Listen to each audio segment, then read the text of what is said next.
Ladies and gentlemen,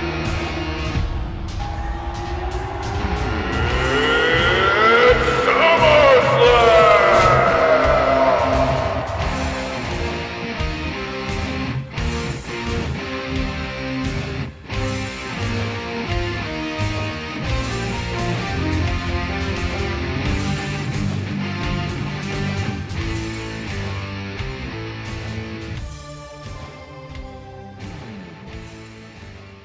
What's up, YouTubers? It is your boy, Ecw, and welcome to yet another SummerSlam review for my SummerSlam review series. 2006 was an odd year. We got some really good stuff. The reunion of DX was good. I thought Shawn Michaels and Triple H did some funny stuff with the McMahons. Loved their segment when they impersonated Shane and Vince. I always go back and watch that. That is one of the best segments to ever happen. And their feud overall with the Spirit Squad, entertaining, good stuff. If you ask me who was the MVP of 2006, at least for WWE, I would tell you Edge. You also got Mickie James and Trish Stratus, who had that amazing lesbian storyline. Yes, you had ECW One Night Stand Part 2, which, the show itself was good, but the rebirth of ECW was not. ECWWE, We're gonna have to talk about that for the next 2 years too, because we got a couple of those Ecw Championship matches that take place at SummerSlam. The show took place, if I'm not mistaken, in Boston, Massachusetts. The show itself was 2 hours and 40 minutes long.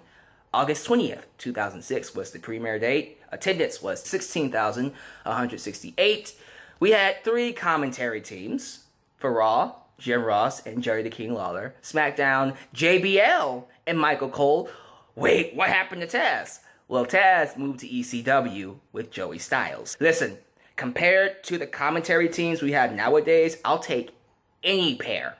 I'll take Joey Styles and Taz all day, every day. I'll take JBL, well, this JBL and this Michael Cole any day. And, of course, Jim Ross and Jerry the King Lawler all day, every day, please. Ring announcers, we had 4. We had Justin Roberts, who I think did ECW, Lillian Garcia, who did Raw, Howard the Fink, who did the main event, and Tony Chimmel. Kurt Angle. Apparently, if I'm not mistaken, he had a groin injury. People who know more about this can tell you bigger details, but the big story overall was that Kurt Angle was out, but he wanted to be on the show. And WWE decided, nah, we're not going to put you on the show.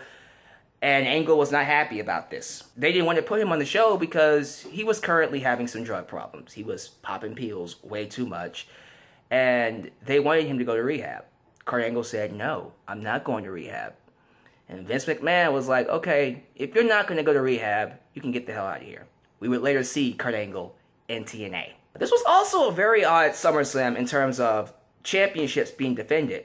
No women's championship. Lita was the champion. IC champion was... Who was the IC champion? US champion was Mr. Kennedy. I know that. Mr. Kennedy! Kennedy! Tag team champions were... Who were the tag team champions? Also no Taker. So, very odd SummerSlam in terms of the way it was booked and the people who were here. But let's get into it. We opened up with Rey Mysterio versus Chavo Guerrero. So Rey Mysterio was world champion. Yeah, he won the title at Wrestlemania and then really quickly dropped it. Maybe it just wasn't meant to work out. I always wondered what happened with that title run. It just never really worked out for the best. But he had a match with Chavo Guerrero and it was alright. They've had better matches. I don't know what was going on with this one in particular. Their matches are usually much better than this. Go back to 2004 when they had that feud for the championship, the Cruiserweight Championship. Those matches were amazing. At the same time, it had the interference of Vickie Guerrero, costing Rey Mysterio his match against Chavo by accident, I suppose. Chavo ends up beating Rey Mysterio, and they continue their feud. When do they have that I Quit match that puts Rey out for a while? It's a blur. I'm sorry. 2006, I'm telling you, outside of DX and a couple of other things, it just becomes a blur. Some of you have a better memory than me, so let me know what happens to Ray. We go backstage to see Edge and King Boca. So, during this time, Booker T was world champion. He won the King of the Ring that was randomly done on SmackDown, and he was doing a gimmick where he was speaking a British accent. I always loved it when Booker T, when he's casual, he's proper. But then when you piss him off, oh hell no, the ghetto comes out. And I love that. I thought that was, on paper, a really good gimmick. Unfortunately, it didn't reflect in his matches. We'll get to that later. But he met Edge backstage, and they made a wager that if either one of them lost their belts, the loser would have to be the servant for a week of the winner. Spoiler alert, neither title changed hands. Matter of fact, did any title change hands on this show? No, because the next match is the Ecw Championship, Big Show versus Sabu. Big Show retains. Honestly, I expected better. Sabu, around this time, was botching a lot of his moves. Now, Sabu was known for botching moves, honestly, but he botched a lot. But I'll be nice and say it was average. They tried. Backstage, WWE Divas meet Layla. She won Diva Search. She had her initiation. They had her strip in her bra and panties and washed her in the shower. They weren't doing anything with these women anyway, so why not show some skin? I completely forgot about Hogan versus Randy Orton until I saw this show. And then I watched the match and I went, oh, that's why. It's a forgettable match. It's a very forgettable match. I love seeing Hogan hook up, but this match did nothing for anybody. Thinking about it, Orton should have won this match. Hogan had to get his win, brother. Match of the night to me was that I Quit match between Mick Foley and Ric Flair. Horrifically violent match. Those two beat the living crap out of each other. I'm sorry, Ric Flair, when he gets on that microphone, you quit, I'll tear your heart out. I love when Ric Flair goes crazy. But this was good, man. Really good match overall. The ending with Melina was kind of Mick Foley quitting out of respect for Melina. Don't know how I feel about that, but whatever. Whatevs, I suppose. King Boca versus Batista. This match sucked. It was very telling of where SmackDown was during this time, because I think 2006, for me, was kind of rough for SmackDown.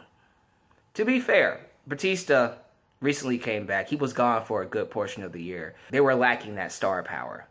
And remember, Eddie Guerrero passed away, and they were stuck without some huge names, and they had to make something out of the show. They still had Randy Orton. They still had Rey Mysterio. At a short period of time, had Kurt Angle, but then he went to ECW. So around this point, SmackDown was not the greatest show to watch, but they made the most out of what they had. Unfortunately, this show did not showcase that. And I'll be real with you, I just ranted on Booker T not having the best of matches. Batista wasn't having good matches either. Batista was not the same after returning from that injury. He was, I won't say he was a shell of himself, but you could tell he was different. The quality of his matches suffered, which is going to happen. Anytime you suffer a huge injury like he did, you're not going to be the same. And I think Batista would have to change his style up altogether as the years go by. But it is what it is. He doesn't get the championship, but he does win the match by DQ because Queen Charmel interferes and, yeah, does her thing. D-Generation X. Triple H and Shawn Michaels taking on Vincent Kennedy McMahon and Shane McMahon. Fun match. You had appearances from the Spirit Squad, Mr. Kennedy, Umaga, Kane, William Regal, Finlay. It was a crazy, wild car crash match. Nothing else to say about it. If you enjoy this kind of stuff, if you enjoy bells and whistles and anything can happen kind of spontaneous matches, yeah, this is the match for you. I liked it. I thought it was fun, and DX won. They would have one more match together, Hell in a Cell, I believe, which I thought was actually pretty fun. But after that, I think that's the end of the feud, right? Yeah, because that's when he shoved Vince's face up Big Show's butt, right? Alright. Yeah, I guess that's how the feud would end. Main event was a WWE Championship match. Edge with Lita taking on John Cena. It was alright. I don't know. This match didn't really hit home with me. Not a match I would watch again, honestly. I'll say it was decent. I thought they went in there and tried to have a great match, but their Unforgiven match next month, awesome. Honestly, I think it's their best match of the entire series. So definitely go out of your way to see that one. But as for a main event, whatever. Edge wins with the help of Lita. And yeah, that was SummerSlam 2006. A pretty skippable, forgettable show. Wouldn't recommend it, but if you have to go and watch it, please check out that I Quit match. And, you know, check out DX versus the McMahons. I think that's the only things I could recommend. Everything else, skip. This was not the best shows to put on for SummerSlam. But that's me. Give me your thoughts about it down below. Oh boy, 2007's next. My favorite year. No, it's not.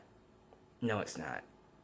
But we'll get my thoughts on that next time here in your boy, The X-Men's World. Subscribe, like the video. Catch you around. Peace.